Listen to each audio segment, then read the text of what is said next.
texte qui nous est proposé à la lecture ce matin se trouve dans 2 Timothée 3, les versets 1 à 5, et je lirai dans la version de la TOB, la traduction œcuménique.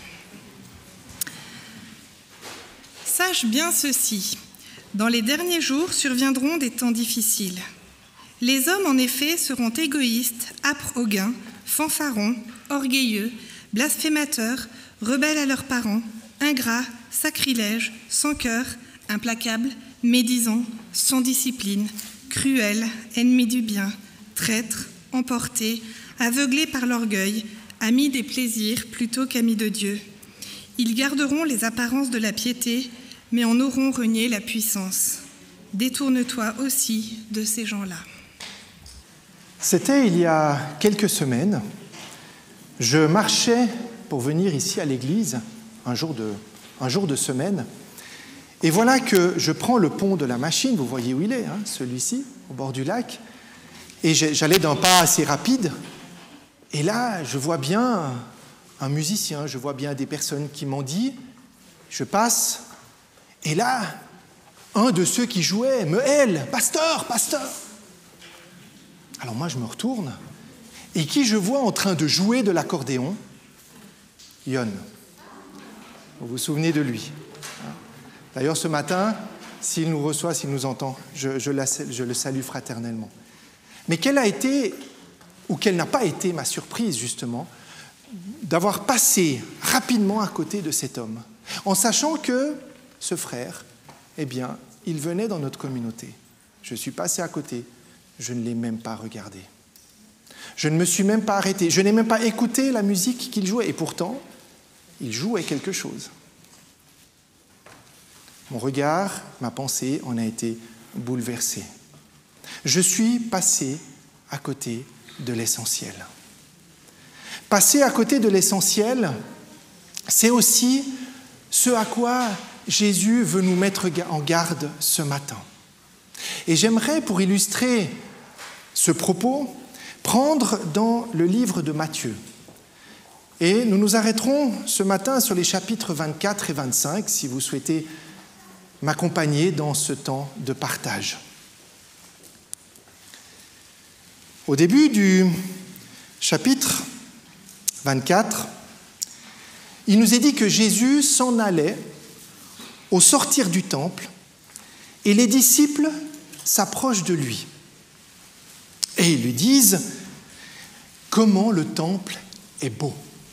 Quelle splendeur ce temple, quel magnifique bâtiment !» Et là, Jésus les regarde et leur dit « Voyez-vous tout cela ? Je vous le dis en vérité, il ne restera pas ici pierre sur pierre qui ne soit renversée. » Mettons-nous un instant à la place des disciples. Alors qu'ils cheminent vers le mont des Oliviers, donc juste en face du temple, et là on le voit de manière, et on voit l'esplanade des mosquées aujourd'hui, mais à l'époque on voyait ce magnifique temple. Imaginez Jésus et ses disciples, et surtout les disciples qui, dans leur tête, devaient se dire « Mais pourquoi Jésus nous dit-il ça ? Comment peut-il nous annoncer la destruction d'un temple ? » Quel choc ! Le lieu même le plus saint, le lieu de toute la rencontre entre le peuple de Dieu et Dieu lui-même.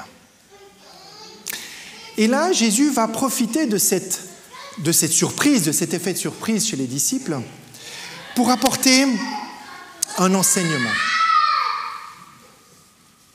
Et il va commencer par dire que personne ne vous égare. Et là, on est véritablement au début de ce passage où il est dit, et on pourrait le dire, que personne ne vous détourne du bon chemin, de ce qui est juste, de ce qu'il faut faire. Car beaucoup, dit-il, viendront en faux prophètes. Ils se présenteront comme moi ou en mon nom.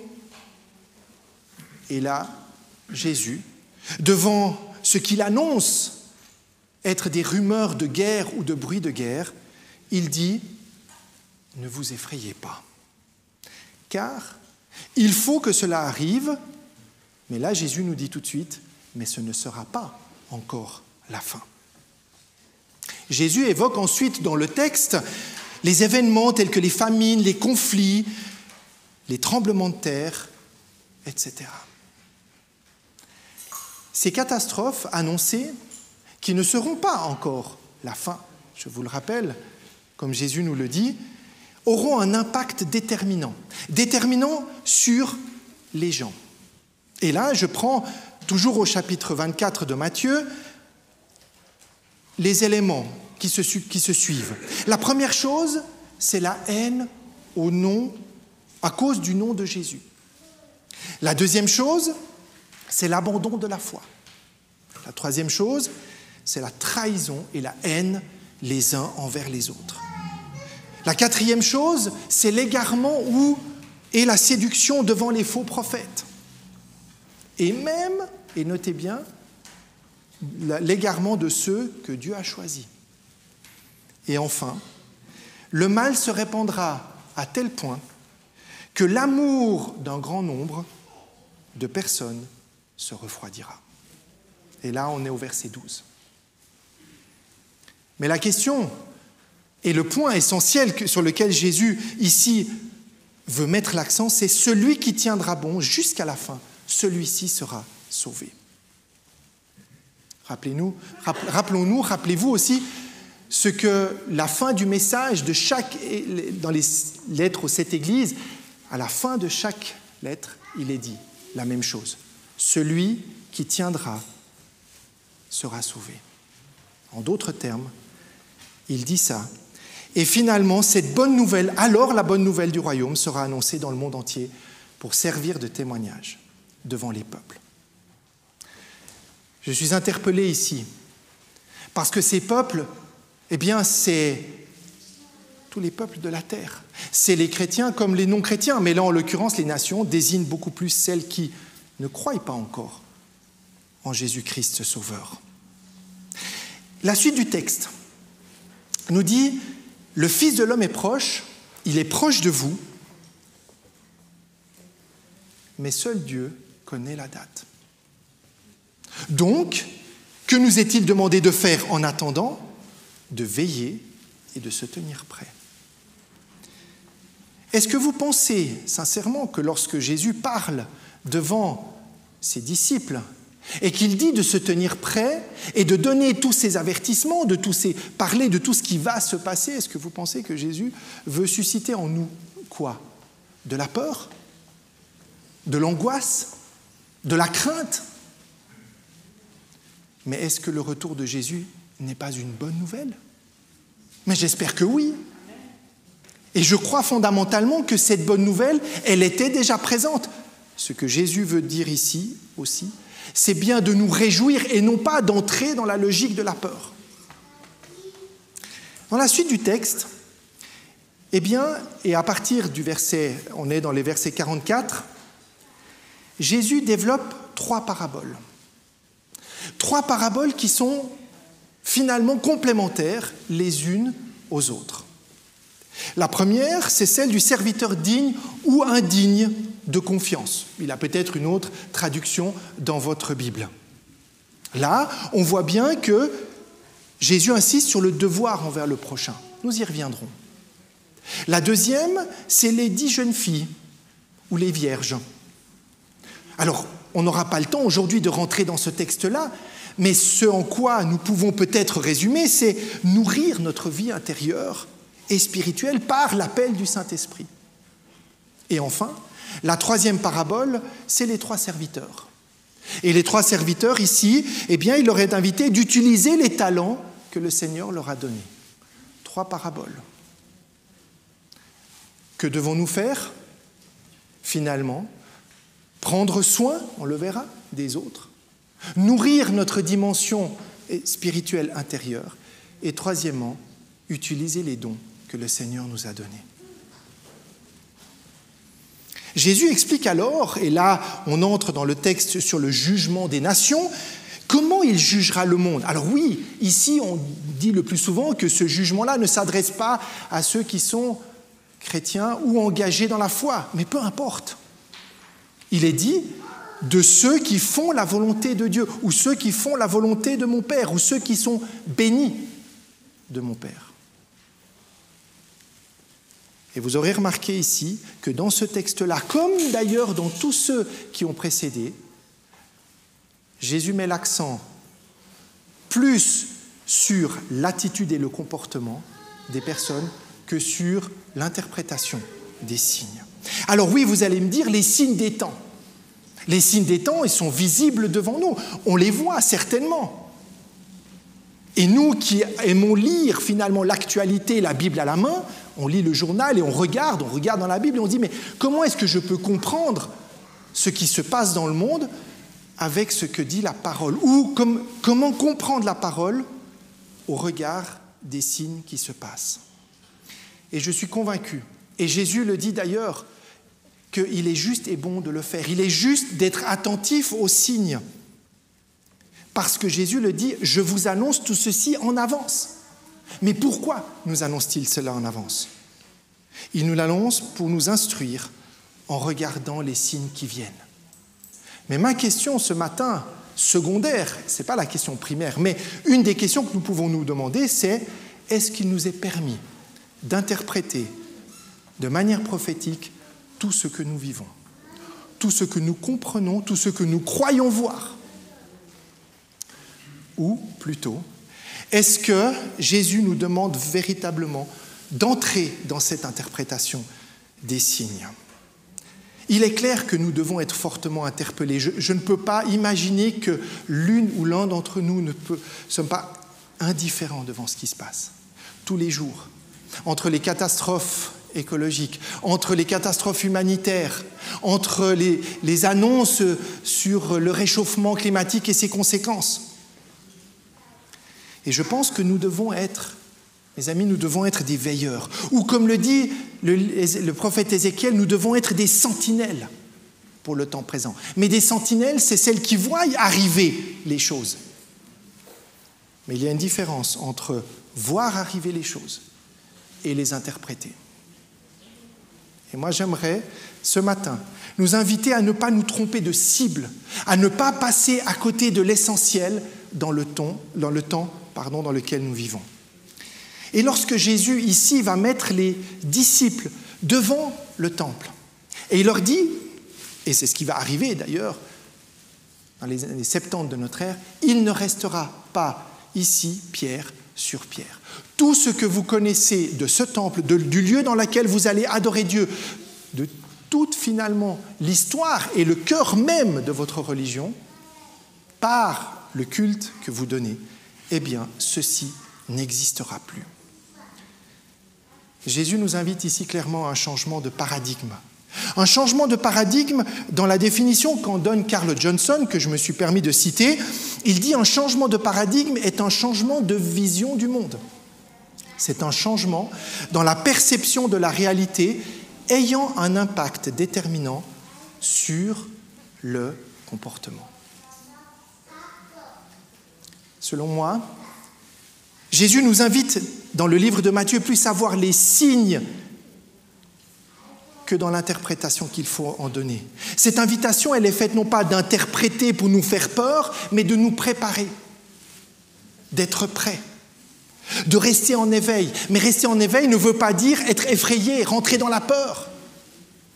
Ou encore, que sais-je, d'être des transmetteurs de cette peur. N'entrons pas, s'il vous plaît, dans le jeu de celles et ceux qui, se prenant pour le Christ ou pour des prophètes, veulent égarer, plus qu'ils ne servent la bonne et la juste cause que Dieu nous demande aujourd'hui. Voir les signes des temps, pour moi, n'est pas une fin en soi. C'est un moyen. C'est un moyen qui nous est donné de comprendre que le temps que nous vivons est un temps déterminant. Mais ça ne nous permet pas d'aller forcément plus loin. Alors oui, c'est vrai que nous avons tendance, nous, à voir la tempête arriver. On sait que cette tempête va arriver. Mais Jésus nous dit, ne vous effrayez pas, mais la tempête va arriver. Mais est-ce que lorsque j'annonce cette tempête, quel est le message que j'apporte? Est-ce que j'amène un message de réconfort ou un message d'angoisse? Est-ce qu'au lieu d'annoncer la tempête, je ne pourrais pas aussi en même temps indiquer le moyen de traverser cette tempête? Je crois que Jésus nous met clairement en garde. Et ici, il n'est nulle interprétation prophétique possible dans le texte. J'espère ne pas vous choquer. Il n'est pas question ici des événements, mais bien plus des attitudes et des comportements à adopter pour être prêt au moment où le Fils de l'homme viendra. Matthieu 24, 44. Et ces attitudes, elles sont bien plus observables autour de nous et en nous-mêmes aussi que de commencer à interpréter chaque signe qui vient comme un lien direct et explicable dans la parole de Dieu. Revenons quelques instants sur le texte que Claire-Lise nous a lu, le texte de Paul. Et encore une fois, avez-vous remarqué les mots qui sont utilisés? Qu'est-ce qu'il adviendra dans les derniers jours, qui seront des moments difficiles? Les hommes seront égoïstes, âpres au gain, fanfarons, orgueilleux. Et là au milieu, sans cœur, sans pitié, implacables, sans discipline, cruels, ennemis du bien. Je vous laisse continuer la liste. Ce qui est caractéristique, c'est que, en revenant un tout petit peu dans le texte de Matthieu, eh bien, il y a cette parabole, la première que Jésus donne en lien avec ce que nous venons de dire, dans Matthieu 24, les versets 45 à 51, il est parlé de ce serviteur digne ou indigne. Prenez ce texte avec moi. Et il est dit ici que finalement l'amour se décline en fonction de quoi? Comment est-ce que le serviteur est jugé? Il est jugé par le fait de donner de la nourriture au temps convenable. On pourrait traduire « donner de la nourriture en temps voulu ». Dans la Nouvelle Français courant, et j'aime beaucoup cette traduction, il est dit de prendre soin au temps convenable. Prendre soin, c'est prendre soin les uns des autres. D'autres ont traduit aussi de manière plus libre « distribuer le pain de vie ». On y reviendra. Le chrétien, donc nous, sommes responsables dans la façon dans laquelle nous gérons notre mission. La mission que Jésus nous a donnée. Réfléchissons un instant. Cette mission, elle est de prendre soin de la communauté en intérieur, mais elle est aussi d'aller à l'extérieur pour apporter un message. Mais quel message? Faire comme Jésus.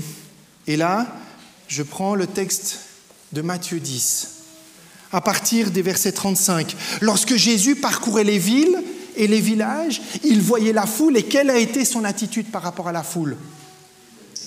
Ému de compassion, parce que cette foule était languissante et abattue comme des brebis qui n'ont pas de berger, désorientée, en mal de repère, happés par la première information qui leur vient ou qu'on leur donnera, pour alimenter cette peur, pour créer de l'angoisse, ou peut-être pour la fuir.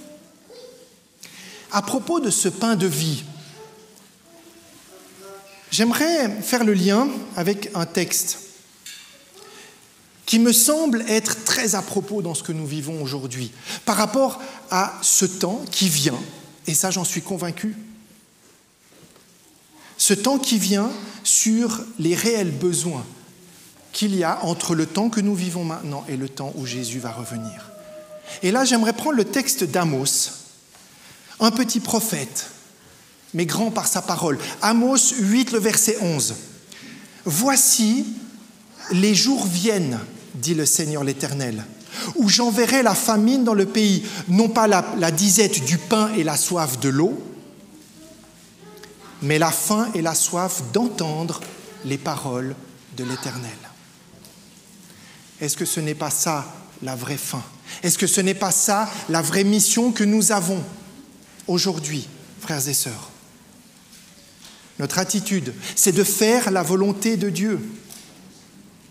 Et la volonté de Dieu, ce que Jésus nous demande, c'est de nous aimer les uns les autres. Et il rappelle, et nous l'avons chanté ce matin, Aimez-vous les uns les autres, à ceux-ci tous connaîtront que vous êtes mes disciples, si vous avez de l'amour les uns pour les autres. Notre signe distinctif est notre attitude intérieure, notre attitude extérieure. Mais est-ce que dans notre amour, nous transmettons quoi? La peur? L'angoisse? Attention! Ou bien soyons confiants. Ne dira-t-il pas à ceux qui sont bénis de son Père et qui doivent prendre possession du royaume, ne dit-il pas que ce sont ceux qui lui ont donné à manger? Ce sont ceux qui sont venus le visiter en prison. C'est ceux qui lui ont donné à boire. Nous sommes aussi concernés par ça. Et cette nourriture est aussi une nourriture, à la fois physique et une nourriture spirituelle. Face au signe des temps, on voit bien que ce que Jésus nous demande relève principalement, encore une fois, de l'attitude et du comportement. D'être finalement attaché aux fruits de l'esprit. Dans Galates, chapitre 5, le verset 22, les fruits de l'esprit, peut-être, j'espère, on doit vraiment les relire, parce qu'ils nous disent quoi? L'amour, la joie, la paix, la patience, la bonté, la bienveillance, la foi, la douceur et la maîtrise de soi. Avez-vous remarqué que les fruits de l'esprit ne sont pas l'interprétation prophétique? Le fruit de l'esprit, c'est l'attitude que je vais avoir envers mon prochain. Alors, ne laissons pas l'égoïsme, l'orgueil prendre le dessus, parce que nous savons, oui, nous avons le privilège de savoir, chers frères et sœurs. Nous avons le privilège de connaître et d'étudier la parole que le Seigneur nous a donnée. C'est une véritable bénédiction. Mais ne faisons pas de cette bénédiction une arme pour faire peur. Ne nous laissons pas emporter par des faux raisonnements, de nous éloigner de l'essentiel. Nous devons annoncer au monde cette bonne nouvelle. Et ce qui est surprenant, c'est qu'une fois que Jésus a annoncé, je reviens à Matthieu 24 au verset 12, et parce que l'iniquité se sera accrue, l'amour du plus grand nombre se refroidira, mais celui qui persévérera jusqu'à la fin sera sauvé. Et là, Jésus dit, cette bonne nouvelle du royaume sera prêchée dans le monde entier pour servir de témoignage à toutes les nations. Alors viendra la fin. Est-ce que nous avons envie d'être des disciples qui finalement laissons agir cette parole de vie dans nos cœurs? Est-ce que nous voulons être d'abord transformés nous-mêmes de l'intérieur pour ensuite, peut-être, apporter quelque chose dans l'enseignement à l'extérieur? Ça nous est demandé. Est-ce que nous voulons communiquer par notre attitude autour de nous, par un comportement qui est plus orienté, encore une fois, sur ce que moi j'ai envie de comprendre ou sur ce que la parole m'invite à comprendre? Nos vies doivent-elles refléter, encore une fois, le doute, la peur ou la suspicion? Est-ce vraiment ce que Jésus nous demande? Moi, je crois, et je suis profondément convaincu, en lisant la parole de Dieu, que ce que nous pouvons aujourd'hui modestement apporter autour de nous et offrir au monde, c'est un cœur transformé, un cœur uni et rempli d'amour. Et ça, si nous sommes transformés, nous pouvons vivre le fruit de l'esprit. Nous pouvons vivre dans cette confiance, non pas naïve. Il ne s'agit pas de faire comme si rien ne se passait, mais bien au contraire d'être ancré aujourd'hui et maintenant, mais ancré non pas simplement vivement que Jésus revienne, oui, nous l'espérons tous, mais en attendant d'être des acteurs. Parce que cette transformation, elle se fait aujourd'hui et maintenant. Et ma question, c'est, que voulons-nous rayonner en tant que chrétiens?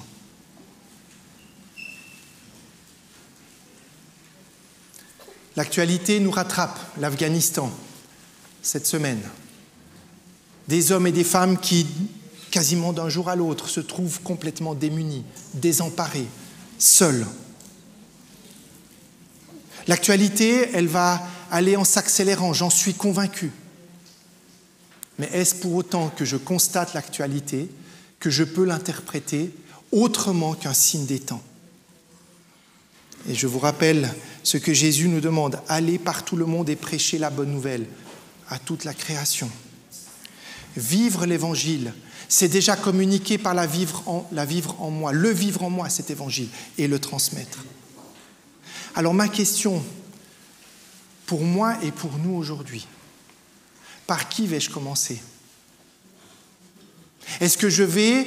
Alors je ne peux pas revenir en arrière lorsque j'ai rencontré Yon sur ce pont, mais est-ce que je peux aujourd'hui changer mon regard sur celles et ceux qui sont au bord de la route ? Par qui est-ce que je vais commencer ? Pas demain, pas la semaine prochaine, mais aujourd'hui. Qu'est-ce que le Seigneur met dans mon cœur ? Qu'est-ce qu'il met dans notre cœur à tous pour être attentif à notre prochain, pour être une lumière dans les nations ? Une paix, une joie. D'être enfin reconnaissant de cette joie et de ce privilège de marcher avec Jésus et de pouvoir vivre cette espérance. Alors, toi, par qui vas-tu commencer ? Seigneur, que nous puissions de tout notre cœur comprendre, entendre et nous laisser guider sur le sens de ces paroles dans nos vies, aujourd'hui, maintenant. Face à tout ce qui bouge autour de nous, face à tout ce qui nous bouleverse, que nous puissions ouvrir les yeux du cœur, ceux que toi tu nous donnes, Seigneur, pour voir la réalité. La réalité non pas de celle qui fait peur ou qui doit faire peur, mais la réalité à venir, que nous pouvons déjà vivre ici et maintenant avec ta présence, Seigneur Jésus, et le Saint-Esprit, qui agit en nous par la puissance, qui nous apporte cette paix, cette joie, cette bienveillance, qui nous demande de prendre soin de notre prochain, qui nous demande plus que jamais face à l'égoïsme, face à la peur, face au repli sur soi, face à ceux qui abandonnent, à ceux qui perdent courage, de nous accrocher, de tenir bon. Tenir bon, non pas en essayant d'interpréter, mais en étant attentif à ce que nous vivons, pour le transmettre, pour pouvoir le partager. Parce que la bonne nouvelle du royaume, c'est toi, Seigneur Jésus. C'est toi qui viens et qui a promis de venir, qui vit aujourd'hui, là, avec nous. Que nous puissions, Seigneur, recevoir aussi cette parole de paix. Réjouissez-vous toujours, priez continuellement, rendez grâce en toutes circonstances. Telle est à votre égard la volonté de Dieu en Jésus-Christ. N'éteignez pas l'esprit, ne méprisez pas les messages de prophètes, examinez tout, retenez ce qui est bien. Abstenez-vous du mal sous toutes ses formes. Que le Dieu de la paix vous consacre lui-même tout entier, que tout votre être, l'esprit, l'âme et le corps, soient gardés irréprochables pour l'avènement de notre Seigneur Jésus-Christ. Amen.